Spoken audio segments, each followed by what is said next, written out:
Feng Yuan, kalau kamu berani lagi melanggar janji dan tidak datang, aku langsung meluncur ke perusahaanmu untuk mencarimu. Suara teriakan marah sepupu perempuanku di telepon membuat telingaku berderak. Secara otomatis aku menekuk badan. Aku cepat-cepat menjauhkan ponsel sedikit. Kak, proyek yang sedang aku tangani sangat padat. Aku benar-benar tidak bisa menyisihkan waktu. Sibuk apa? Resepsionis perusahaanmu sudah memberitahu aku. Kamu minggu ini setiap hari pulang tepat waktu. Nada sepupu perempuanku semakin tegas. Hari ini jam 3 sore tepat waktu di Starbucks. Kenakan kemeja biru milikmu. Jika berani terlambat, kau akan dapat balasan yang pantas. Setelah menutup panggilan, aku menunduk lesu, tergolek di kursi kantor. Sebagai programmer yang secara alami memiliki kecemasan sosial, kencan buta bagi saya jauh lebih menyiksa daripada memeriksa program. Pada kencan buta terakhir, aku gugup sampai 3 kali salah menyebut nama lawan bicara. Sebelumnya lagi, aku malah ngobrol sendiri dengan orang itu selama 2 jam penuh. Pengetahuan pemrograman, pengalaman sebelumnya bahkan lebih penuh kepedihan yang tak tertahankan. Terbayang kembali Feng dipaksa lagi untuk kencan buta. Rekan kerja Xiao Wang mengintip. Dengan wajah penasaran, aku menatapnya dengan tajam. Kalau masih menghubungi, aku akan menahan review kode kamu. Jam 14:50, aku tiba tepat waktu di depan pintu Starbucks. Sebelum membuka pintu, aku melakukan beberapa kali napas dalam. Ini adalah cara yang kupelajari dari internet untuk meredakan kecanggungan sosial. Pengunjung di dalam toko tidak banyak. Aku cepat menemukan posisi kencan buta. Di tempat duduk dekat jendela, ada seorang wanita. Rambut hitam panjang, lurus tergerai di bahu. Siluet sampingnya tajam dan halus. Sedang tenang membaca sebuah buku berbahasa asing, dan lain-lain. Wajah samping ini entah kenapa terasa sangat familiar. Halo, aku Feng Yuan. Aku melangkah maju memaksakan senyum kaku. Saat wanita itu perlahan mengangkat kepala, aku merasa seluruh diriku kebingungan. Ternyata Bai Ningbing, ex-ke-1 wanita S yang dihormati semua orang di perusahaan kami. Lebih lagi, dulu dia adalah atasan langsung saya yang jauh lebih unggul. Hari ini dia melepas kacamata emas khasnya. Rambut panjangnya terurai secara acak. Tidak lagi gaya rambut profesional yang tegas, namun mata almondnya yang ujungnya sedikit terangkat, dan bibir tipisnya yang berwarna seperti ikan koi. Saya tidak akan mengakui kesalahan. Tidak, Bu Bai. Sekarang seharusnya memanggilnya Nona Bai. Dia membuka bibir merahnya, dengan lembut mengucapkan satu kata. Kaki saya langsung terasa lemah. Dengan kaku mengulurkan tangan. Kamu tidak mengendalikan kekuatannya dengan baik. Kursi menggores lantai menghasilkan suara yang menyakitkan telinga. Semua mata orang di ruangan langsung tertuju ke sini. Saya merasa sangat malu sampai ingin langsung mencari celah di lantai untuk masuk. Maaf. Pembicaraan saya menjadi terputus-putus. Begitu tubuh saya menyentuh kursi, saya langsung bangun dengan panik. Saya pergi memesan minuman. Anda ingin minum apa? Kopi Amerika, tanpa gula dan tanpa susu. Pandangan matanya tetap tertuju pada halaman buku. Tidak pernah mengangkat matanya. Saya kebingungan. Berjalan cepat menuju bar. Hati saya dipenuhi kegelisahan dan keterkejutan. Betapa anehnya kebetulan ini. Datang untuk perjodohan. Ternyata bertemu dengan bos besar perusahaan kami. Apakah dia mengenal saya? Jika dipikirkan kembali, kami jarang bertemu dalam kehidupan sehari-hari. Laporan kerja di Departemen Teknik biasanya hanya sampai tingkat Direktur Teknik. Tidak pernah berkesempatan berinteraksi dengannya. Membeli minuman. Saat kembali berjalan, tanganku bergetar tak terkendali. Hampir menumpahkan letei di buku terkait pekerjaannya. Aku dengar kamu bekerja di Suiho Technology. Bai Ningbing tiba-tiba membuka pembicaraan. Aku secara tiba-tiba menumpahkan seluruh kopi ke tisu. Hatiku bergejolak. Seketika aku tak tahu harus menjawab bagaimana. Sebenarnya ini aku dengar dari orang yang memperkenalkan kami. Dia dengan perhatian memberikan tisu baru. Ada makna tersirat di matanya. Betul, aku bekerja di Departemen Teknik Suiho Technology. Sehari-hari aku bertanggung jawab menulis kode program. Aku berbicara dengan gugup hingga tidak teratur. Proyek apa yang kamu tangani secara spesifik? Pertanyaan-pertanyaan yang terus datang membuatku semakin gugup. Aku biasanya hanya mengatakan bertanggung jawab atas pemeliharaan sistem harian. Tidak mungkin aku langsung mengaku memimpin tim yang mengembangkan algoritma kecerdasan inti perusahaan. Jadi begitu, dia mengangkat alis sedikit. Aku pikir semua orang di departemen teknik adalah talenta teratas. Kata-kata itu membuatku merasa tidak nyaman entah kenapa. Rasa gugup berkurang sedikit. Secara refleks, aku membantah. Pemeliharaan sistem juga membutuhkan kemampuan profesional. Ambil contoh sistem cache yang baru-baru ini dioptimalkan. Efisiensi pemrosesan data meningkat 40%. Setelah kata-kata itu terucap, aku langsung menyesal. Tidak mengherankan. Bai Ningbing menatap dengan senyum tipis di sudut bibir. Tidak kusangka kamu tahu begitu banyak.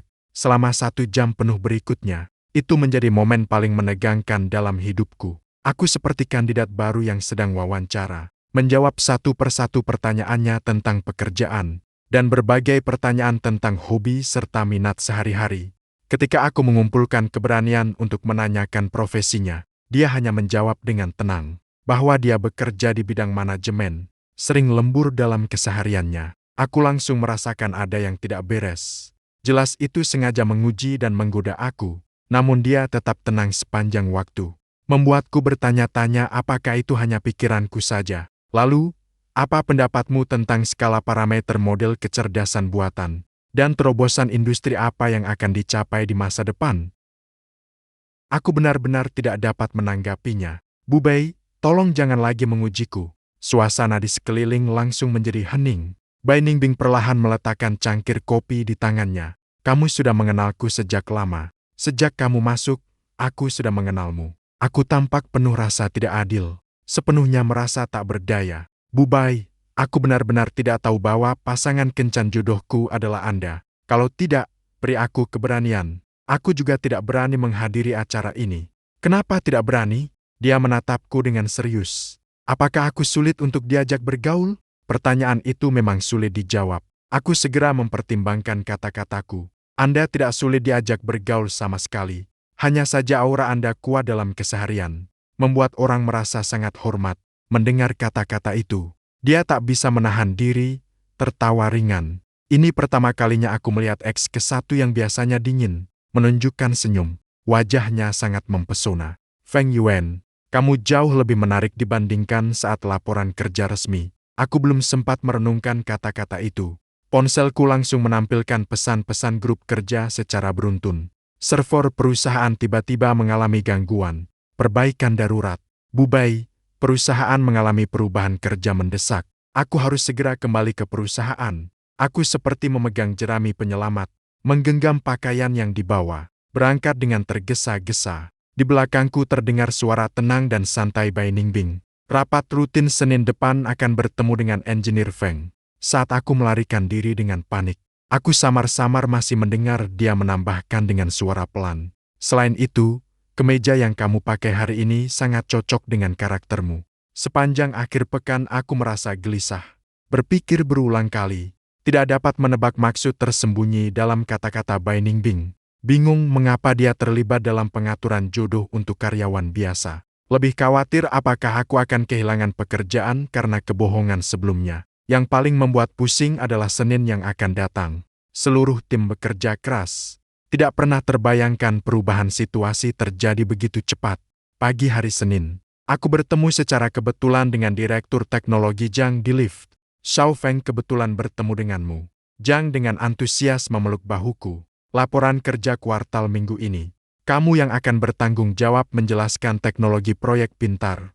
Wajahku langsung terkejut. Nada bicaraku berubah. Bukankah pekerjaan ini biasanya ditangani oleh Direktur Wang? Dia ada urusan keluarga. Dia mengambil cuti. Zhang menepuk bahuku. Kamu adalah tulang punggung utama proyek. Menyerahkan tugas ini kepadamu tidak lebih tepat lagi. Namun hatiku dipenuhi kesedihan. Ini berarti aku harus melaporkan pekerjaan di depan Bai Ningbing. Namun hanya 2 hari yang lalu, aku masih berbohong bahwa aku hanya petugas pemeliharaan sistem biasa. Ruang rapat sudah dipenuhi oleh karyawan dari semua level perusahaan. Aku menyelinap hati-hati ke sudut ruangan, berdoa dalam hati. Bai Ningbing sudah melupakan urusan jodoh itu. Selamat pagi, rekan-rekan. Suara wanita yang dingin dan tenang terdengar dari pintu. Bai Ningbing mengenakan setelan kerja hitam yang rapi. Suara hak tinggi yang berderak jelas membuat hatiku semakin gugup. Aku cepat menundukkan kepala, berpura-pura fokus menatap layar komputer. Sebelum rapat resmi dimulai, Aku mengumumkan sebuah pemberitahuan penting. Siluet Bai Ningbing perlahan mendekati ruangan. Secara resmi menjadikan proyek pintar sebagai proyek inti utama. Mulai sekarang, aku yang akan menindaklanjuti dan mengkoordinasikan. Aku pelan-pelan mengangkat pandangan. Tepat bertemu dengan tatapan dia yang mengamati seluruh ruangan. Saat mata kami bertemu, matanya sedikit terhenti. Selanjutnya, mari dengarkan rekan-rekan dari Departemen Teknik melaporkan kemajuan keseluruhan proyek. Direktur Zhang melanjutkan pembicaraan. Aku hanya bisa menelan rasa takut dan naik ke podium. Telapak tangan yang tegang dipenuhi keringat dingin. Saat menghubungkan peralatan kantor, kedua tanganku tak bisa berhenti gemetar. Di layar besar tiba-tiba muncul judul catatan santai yang kutulis di waktu luang. Seluruh ruangan langsung hening. Otakku menjadi kosong. Dalam kepanikan, aku memilih file yang salah. Maafkan aku mengambil dokumen yang salah. Aku buru-buru mengoperasikan mouse untuk memperbaiki. Dalam kepanikan, aku tidak sengaja menjatuhkan kopi di atas meja. Cairan berwarna gelap tumpah langsung ke dokumen rapat di depan Bai Ningbing. Saat itu, aku merasa semuanya berakhir.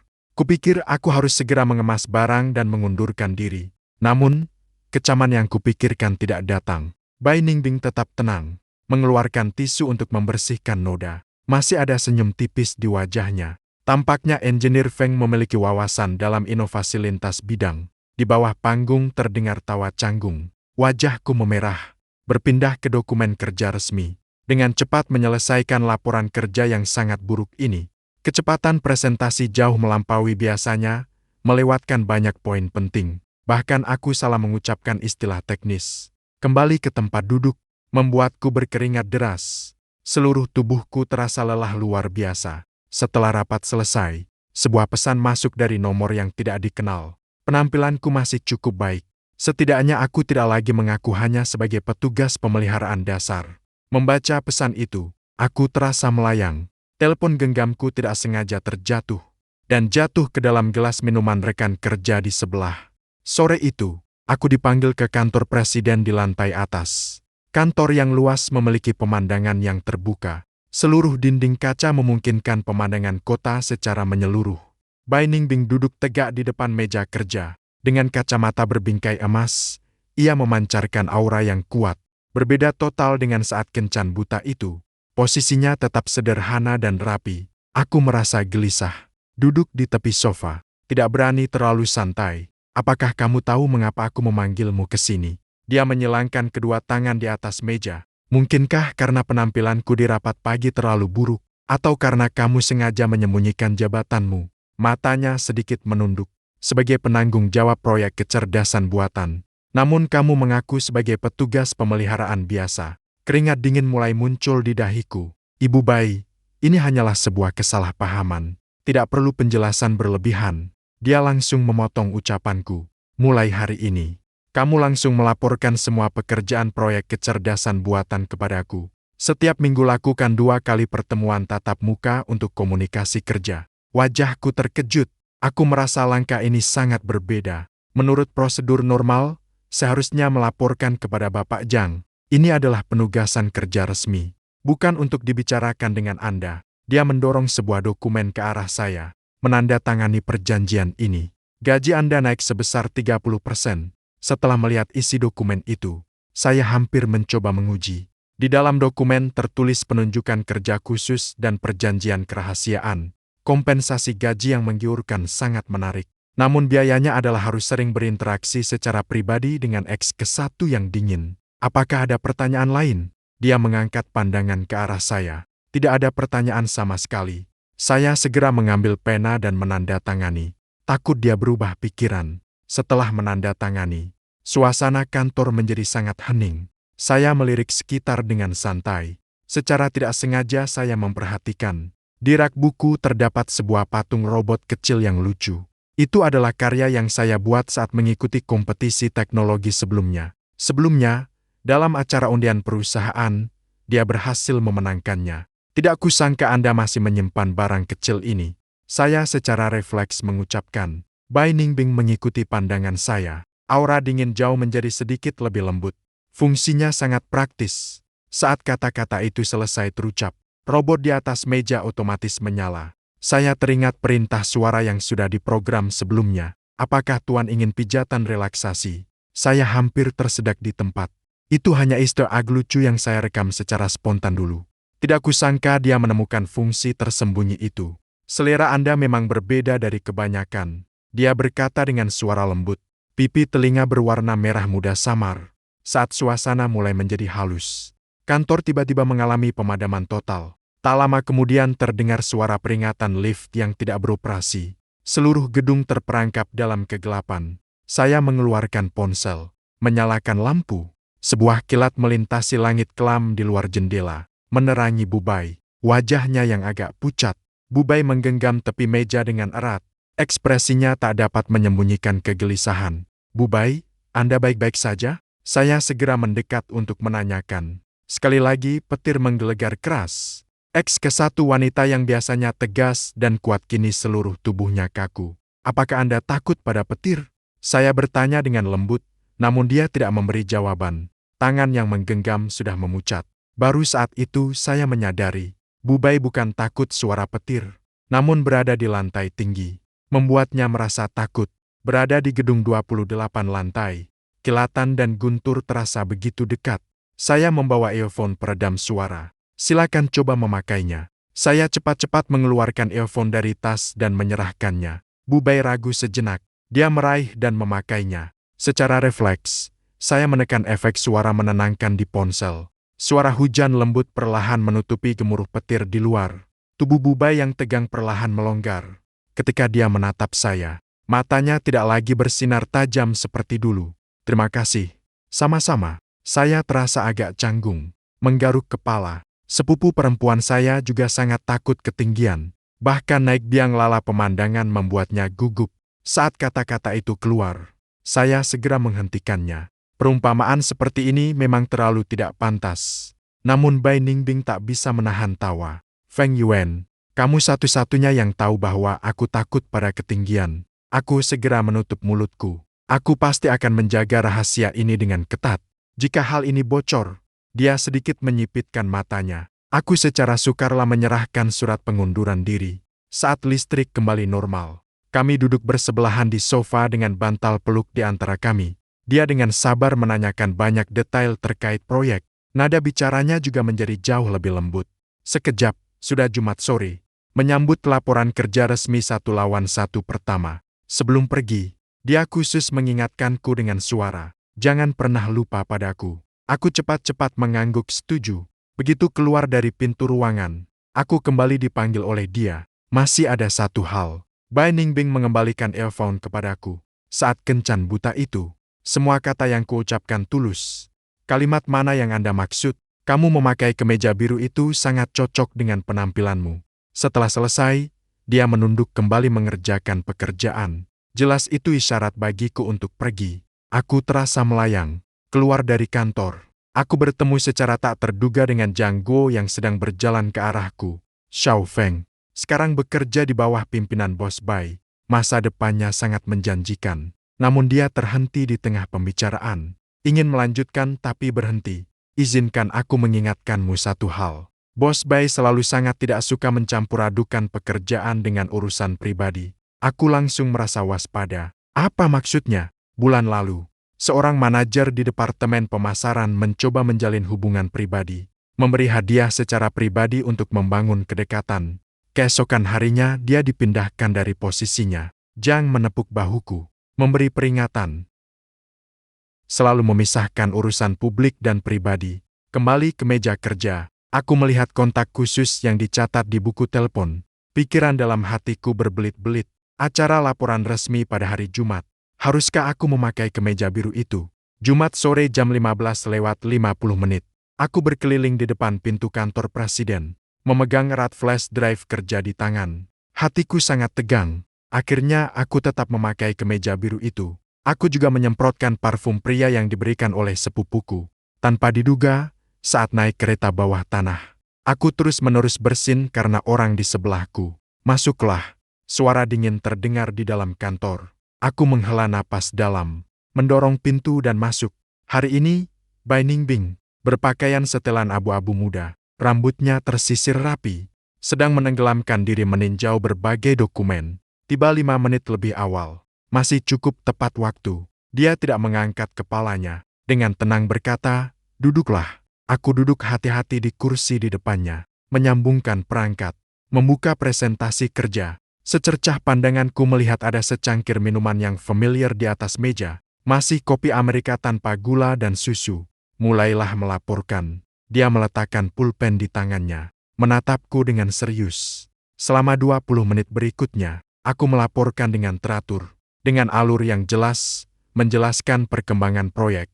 Sepanjang waktu, tetap tenang dan mantap. Tidak ada rasa gugup atau panik sama sekali. Bahkan ketika menghadapi pertanyaan profesional yang dia ajukan, aku menjawab dengan tenang. Saat aku menghela napas lega secara diam-diam, "Kau menyemprotkan parfum pada dirimu." Bai Ningbing tiba-tiba berbicara, menyela ucapanku. Aku langsung kaku di tempat. Tidak kusangka hal kecil itu bisa terdeteksi. Benar, memang menyemprotkan sedikit. Aku sangat malu. Wajahku penuh rasa tidak nyaman. Apakah baunya terlalu kuat? Dia membungkuk sedikit mendekat, mencium aroma di sekitarnya dengan lembut. Aroma sitrus. Awalnya adalah aroma segar bergamot. Tidak kusangka Bos Bai juga mengerti parfum. Aku tidak bisa menahan diri untuk mengatakannya. Aku pernah mengambil mata kuliah pencampuran aroma di universitas. Dia bersandar santai pada sandaran kursi, melanjutkan laporan kerja. Perpindahan topik ini terlalu tiba-tiba. Aku sempat kebingungan. Laporan kerja selanjutnya. Aku sepanjang waktu tidak tenang. Di kepalaku terus terbayang sosoknya yang baru saja membungkuk mendekat, serta rambutnya yang terurai lembut. Secara keseluruhan, presentasi berjalan cukup baik. Setelah selesai, dia memberi komentar singkat. Hanya tentang optimasi algoritma. Bagian ini belum digali cukup mendalam. Aku segera mencatatnya, menyatakan akan segera memperbaikinya. Laporan kembali pada hari Rabu depan, waktu yang sama. Setelah selesai berbicara, dia menunduk kembali untuk meninjau dokumen. Jelas itu isyarat bagiku untuk pergi dulu. Aku merapikan semua berkas, bersiap untuk bangkit dan pergi. Secara tidak sengaja, aku melihat kalender kerjanya ada tanda merah yang dilingkari. Tanggalnya tepat 18 Juli, yang kebetulan adalah hari Rabu minggu depan. Hari Rabu itu, aku ragu-ragu lalu bertanya, apakah ada agenda lain? Tangan yang memegang pulpennya bergerak sedikit. Tidak ada agenda lain. Kata itu terdengar seperti alasan seadanya. Aku mengerti dan tidak menanyakan lebih lanjut. Keluar dari gedung perusahaan. Tak lama kemudian, ponselku menampilkan pesan dari Pak Zhang. Xiao Feng berkata, "Aku dengar presentasimu kali ini sangat diapresiasi oleh Pak Bai." Benar, kesempatan langka, manfaatkan dengan baik. Aku baru saja bersiap membalas pesan kedua. Lalu langsung mengirim, "Kamu tepat waktu. Selain itu, beritahu kamu, hari Rabu depan adalah ulang tahun Pak Bai. Semua karyawan tingkat menengah ke atas akan ikut jamuan makan bersama.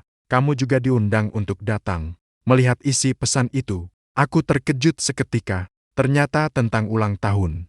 Tidak heran kalendernya ada tanda khusus. Namun setelah dipikirkan, lingkaran menengah itu aku belum mencapai levelnya. Aku segera membalas Pak Zhang, menyatakan bahwa aku belum cukup berpengalaman, sehingga tidak pantas ikut serta. Pak Bai memang secara khusus menyebut namamu untuk hadir, mengatakan bahwa kamu adalah tulang punggung inti proyek. Pak Zhang juga mengirim emotikon tinju. Langsung berkata bahwa masa depanku sangat cerah. Saya berdiri di pinggir jalan. Pikiran saya berantakan. Sangat tidak mengerti, mengapa Bu Bai Ningbing secara khusus meminta saya hadir di pesta ulang tahunnya. Beberapa hari berikutnya, saya menghabiskan hari memikirkan hadiah apa yang tepat untuk atasan wanita saya. Memberi dasi, terlihat terlalu akrab, pulpen terlalu biasa. Berpikir berulang kali, tiba-tiba teringat bahwa dia menyukai aroma rempah jeruk. Saat makan malam keluarga pada akhir pekan, sepupu saya, Feng Xiaosu, langsung melihat bahwa saya tidak dalam keadaan baik. Sepanjang hari memegang ponsel, dan sesekali tertawa pelan, mengejek saya. Apakah saya sedang jatuh cinta? Saya panik membantah. Hampir tersedak sup di mulut. Ibu langsung tertarik. Sudah lama mendengar cerita dari kakak perempuanmu. Pertemuan jodoh terakhir. Gadis itu memiliki kualifikasi yang sangat menonjol. Kapan kamu membawanya pulang, agar keluarga dapat bertemu? Saya gugup sampai keringat mengalir di dahi. Saya hanya bisa berkata samar bahwa dia hanya teman biasa. Ayah juga melanjutkan menanyakan pekerjaan dan usia orang itu. Saya secara sembarangan mengatakan dia 3 tahun lebih tua dari saya. Setelah selesai berbicara, baru sadar saya tidak sengaja mengungkapkannya. Seluruh keluarga seketika mengerti maksudnya. Mereka semua melontarkan tatapan ambigu. Saya yang malu hanya ingin menenggelamkan diri dalam makanan. Saat Senin tiba dan saya tiba di kantor, saya menemukan aula sudah dihiasi dengan dekorasi ulang tahun. Berbagai balon dan keranjang bunga tersusun rapi. Ada juga foto besar Bu Bai Ningbing yang dipajang. Di foto itu, dia tersenyum dengan alis dan matanya. Penampilannya sangat memikat.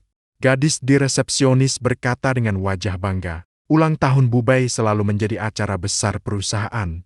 Setiap tahun diadakan pesta megah." Namun ketika aku menanyakan tentang perayaan tahun-tahun sebelumnya, wajahnya menjadi sangat aneh.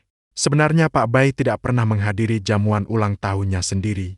Foto-foto itu semua diambil khusus oleh Departemen Administrasi untuk disimpan ulang tahun-tahun sebelumnya. Dia selalu sendiri di kantor lembur hingga larut malam. Kue ulang tahun yang disiapkan oleh semua orang akhirnya dibagikan kepada karyawan yang lembur. Mendengar hal itu, aku sangat terkejut. Berbeda total dengan citra dia sebagai wanita karier yang tegas dan kuat. Pada Rabu pagi itu, aku tiba di kantor 2 jam lebih awal tanpa alasan. Di dalam pelukanku, aku membawa kotak hadiah kecil yang dipersiapkan dengan cermat. Hadiah itu tidak mahal, hanya sebuah perangkat kecil pemutar proyeksi langit berbintang. Di dalamnya terpasang program yang kutulis sendiri, yang dapat memproyeksikan gambar sesuai tanggal real time. Saat melewati area kantor presiden di lantai 28, aku menemukan pintu kantor terbuka lebar. Cahaya sudah menyala di dalam. Saat itu baru pukul 7 pagi. Aku mengetuk pintu dengan lembut. Tidak ada respons dari dalam ruangan. Melihat pintu tidak terkunci, aku perlahan membuka celah kecil. Melihat ke dalam, hanya melihat Bai terbaring lelap di atas meja kerja. Layar komputer masih menyala. Di samping meja ada secangkir kopi yang sudah dingin. Aku melangkah pelan, mendekat perlahan, bermaksud mengambil jaket untuk menutupinya. Tapi secara tak sengaja aku menjatuhkan cangkir kopi di meja. Siapa miliknya? Dia terbangun dengan kaget. Matanya seketika dipenuhi kewaspadaan energi spiritual. "Maafkan aku, Pak Bai. Saya melihat Ibu beristirahat di sini, jadi saya masuk begitu saja." Saya dengan panik mengucapkan permintaan maaf. Ekspresi di wajahnya berubah dari waspada menjadi kebingungan. Akhirnya ada sedikit irama yang muncul. "Feng Yuan, kamu datang ke sini begitu pagi untuk apa?" Dengan berani, aku mengeluarkan kotak hadiah dari dalam pelukanku. Dengan lembut mengucapkan selamat. "Saya datang untuk memberikan hadiah ulang tahun kepada Ibu." "Selamat ulang tahun, Bu." Bu Bai terdiam di tempat. Kelelahan pagi hari, lingkaran hitam di bawah mata tampak jelas. Dia menatap hadiah dan aku bergantian. "Bagaimana kamu tahu ulang tahun saya?" "Itu diberitahukan oleh Pak Zhang." Suara saya semakin pelan. Saya juga menyebutkan jamuan ulang tahun yang disiapkan perusahaan. Dia mendengar dan tertawa ringan. Dia berkata bahwa pertemuan semacam ini hanyalah formalitas kosong. Suasana langsung menjadi sangat canggung. Saya bersiap untuk mengucapkan selamat tinggal. Tiba-tiba dia bertanya tentang isi kotak hadiah di tanganku. "Ini adalah proyektor langit berbintang." Aku segera menjelaskan cara penggunaannya dengan detail. "Cukup masukkan tanggal yang sesuai, maka dapat memproyeksikan peta bintang langit malam itu secara nyata." Sambil berkata itu, aku menekan tombol. Dalam sekejap, seluruh langit-langit kantor dipenuhi sungai bintang yang berkilau, dengan jelas menggambar siluet galaksi. Juga secara khusus menandai 7 bintang Ursa Major. Karena saya ingat patung robot di kantor dia, dasarnya terukir tulisan BIDU Bintang Utara. Bu Bai mengangkat kepalanya, diam-diam menatap cahaya bintang yang melimpah. Cahaya lembut menyorot sisi wajahnya, membuatnya semakin lembut dan memikat. Kami berdiri diam begitu lama, sampai suara kereta pembersih yang didorong oleh petugas kebersihan terdengar di koridor. Barulah memecah keheningan itu. "Terima kasih atas niat baikmu," dia mengucapkan dengan nada lembut. Dia juga mengingatkan saya, jangan beritahu orang lain tentang penampilannya yang santai dan malas seperti ini. Saya segera mengangguk setuju. Saat saya berbalik untuk pergi, namun dia memanggil saya. Saya tidak akan hadir pada jamuan perusahaan malam itu. Saya secara refleks menjawab tanpa berpikir. Kata-kata selanjutnya darinya, "Jika kamu ada waktu malam ini, datanglah ke kantor saya jam 8. Bantu saya menguji program langit malam ini. Lihat apakah ada masalah kecil secara teknis. Mendengar kata itu, detak jantung saya tiba-tiba berdegup kencang. Saya segera menjawab dengan penuh semangat.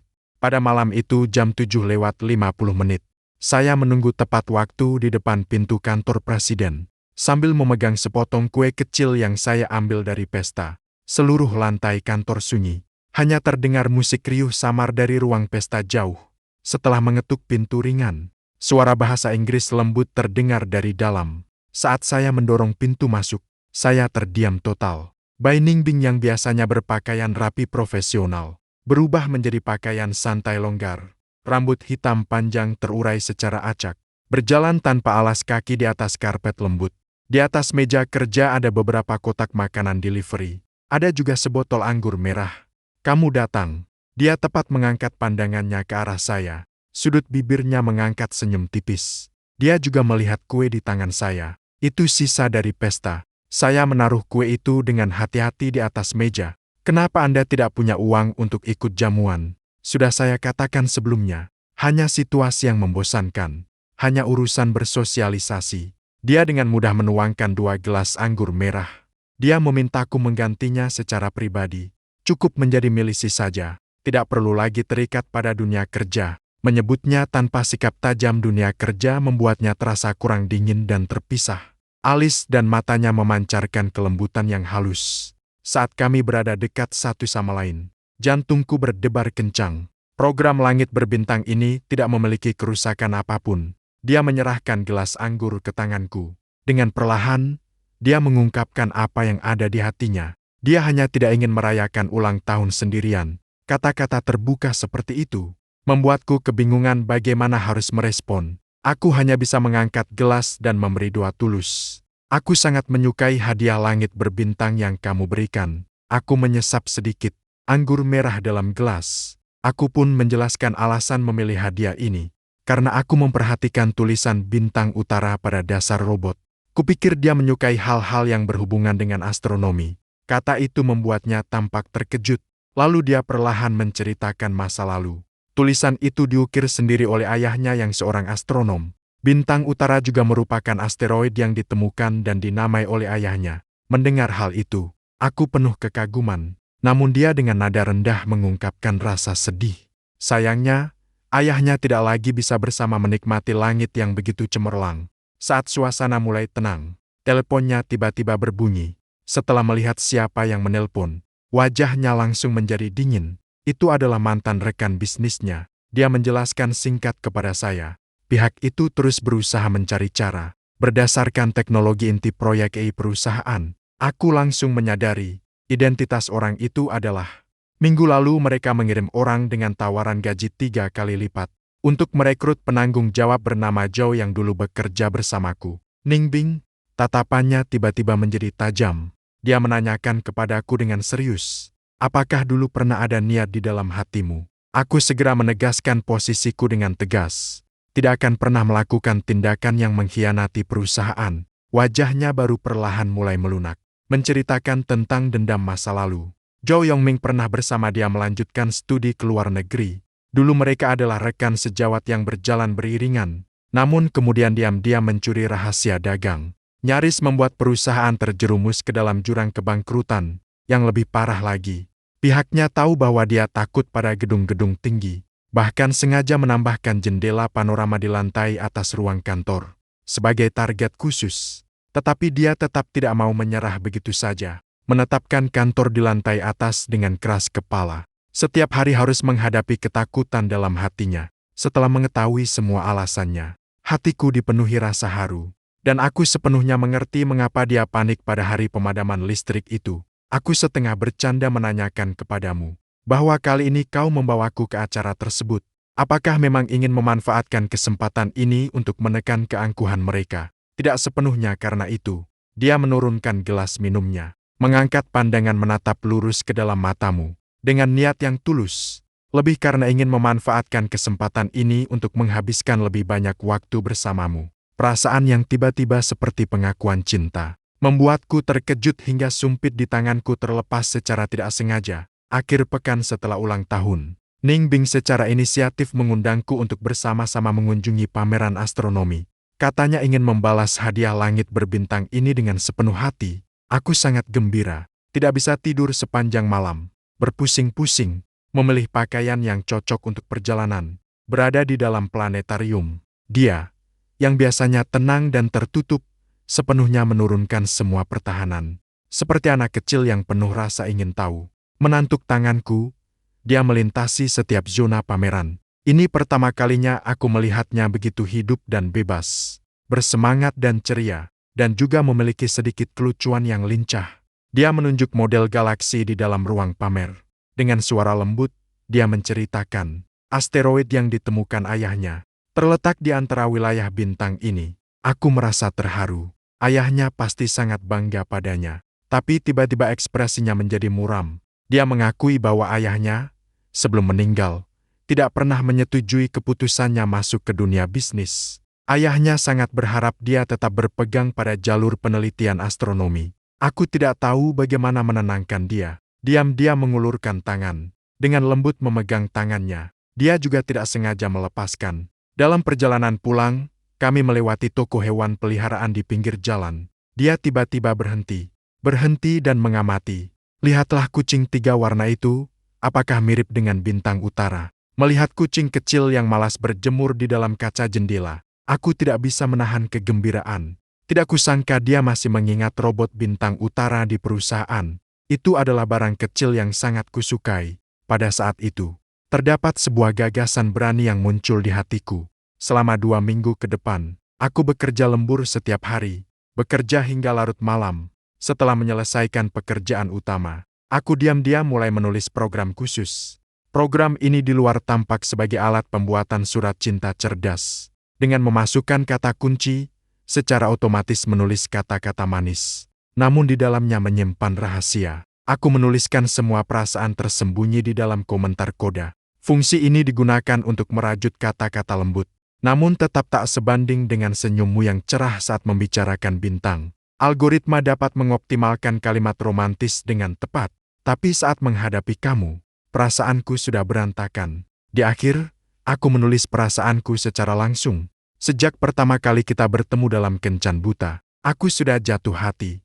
Setelah program selesai, aku langsung mengirimkannya ke email by Ning Bing. Judulnya ditandai sebagai fitur baru. Menunggu persetujuan. Pengiriman selesai, aku langsung merasa cemas. Takut perasaan ini terlihat terlalu kekanak-kanakan. Mengganggu hubungan kerja yang stabil di antara kami.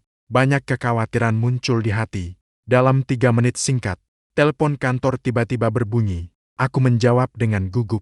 Segera datang ke kantor saya. Nada suaranya tidak menunjukkan emosi sama sekali. Kakiku terasa lemah. Dengan cemas aku berjalan menuju kantor lantai atas.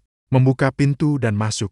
Kulihat Bai Ning Bing berdiri tenang menghadap jendela besar.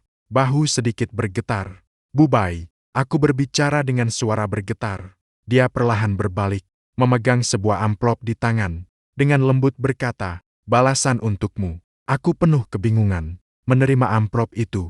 Di dalamnya ada catatan tulisan tangan bertuliskan Feng Yuan. Program cerdas yang kamu buat ada 1 bug. Setiap kata yang kamu tulis mudah mengacaukan detak jantungku. Entahlah apakah ini kesalahan algoritma, atau karena perasaanmu sebagai pembuat program. Aku mengangkat pandangan ke arahnya. Mataku dipenuhi kelembutan dan kehangatan yang belum pernah ada sebelumnya. Maka antara kita, kata-kata gugup saya terhenti. Kata-kata hati yang tersembunyi dalam koda, tertulis dengan sangat tulus. Terutama kalimat pengakuan terakhir. Dia melangkah perlahan mendekat kepadaku. Wajah saya langsung memerah. Dengan panik, saya menanyakan apakah dia mengerti semuanya. "Kau pikir hanya kau yang mengerti penulisan koda? Saya dulu pernah mengambil jurusan komputer sebagai sampingan saat kuliah." Dia tersenyum tipis. Ucapannya terhenti. Dia mengangkat ujung kakinya dengan lembut. Dia menciumku dengan lembut.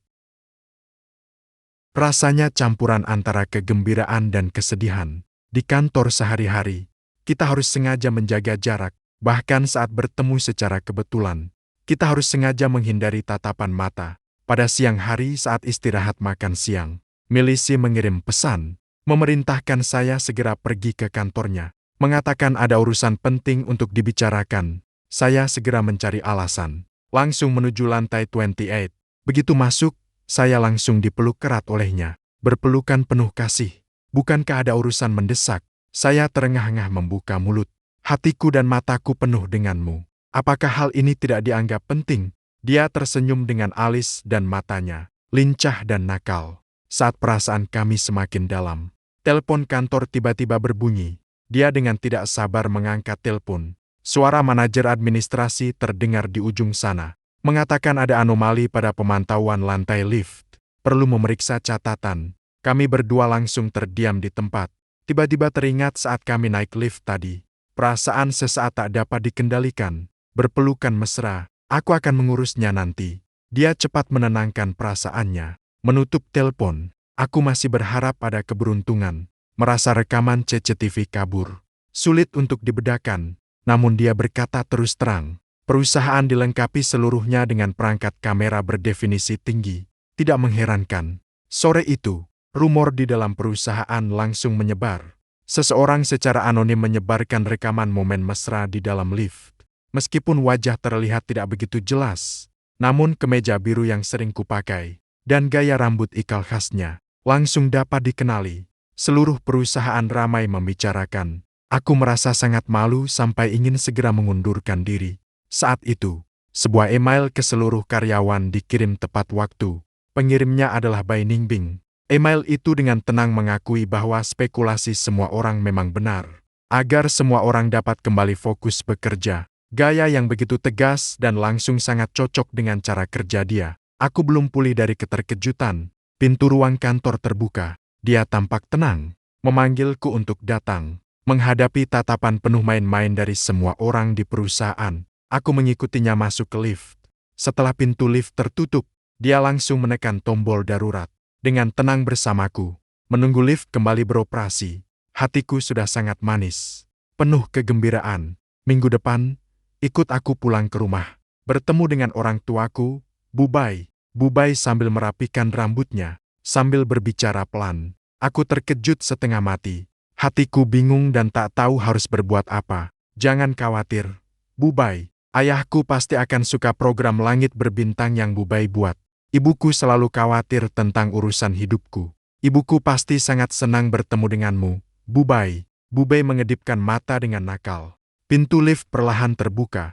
Kami dengan tenang berjalan keluar berdampingan. Di bawah pandangan semua orang, saling menggenggam tangan erat. Tak ada yang menyangka. Sebuah kencan jodoh yang penuh canggung, sebuah kebingungan karena menyembunyikan identitas secara sembarangan, akhirnya menciptakan ikatan indah yang penuh kegembiraan.